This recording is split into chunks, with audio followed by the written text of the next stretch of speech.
ইতিবাচক ধারায় শেষ হয়েছে ঢাকা স্টক এক্সচেঞ্জের লেনদেন। সার্বিক সূচক ডিএসসি এক্স 8 পয়েন্ট বেড়ে দাঁড়িয়েছে ৫,১৯৯তে।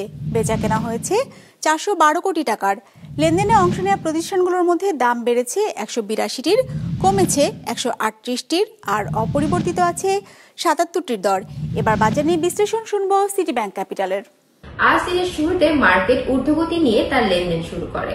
দিনের মধ্যভাগে এসে মার্কেট কিছুটা সেল প্রেসার দেখা গেল, দিন শেষে মার্কেট রিকভারি করে। ফলস্বরূপ মার্কেট 8 পয়েন্ট পজিটিভ নিয়ে তার লেনদেন শেষ করে।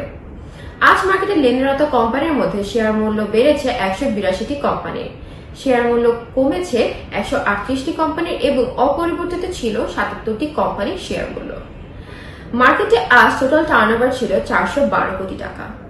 মার্কেটে গত সপ্তাহের এভারেজ টোটাল টার্নওভার ছিল 363 কোটি টাকা এবং চলতি সপ্তাহের 3 দিনের এভারেজ টোটাল টার্নওভার ছিল 362 কোটি টাকা। আজকে সবচেয়ে বেশি লেনদেন হয়েছে ওরিয়েন্ট ইনফিউশনের, এদের প্রায় 26 কোটি টাকার মতো লেনদেন হয়েছে।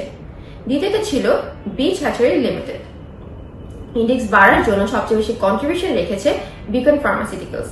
গেইনার লিস্টে প্রথমে পাচ্ছি S Alam cold roll steel limited এবং দ্বিতীয়তে পাচ্ছি prime Islamic life insurance limited.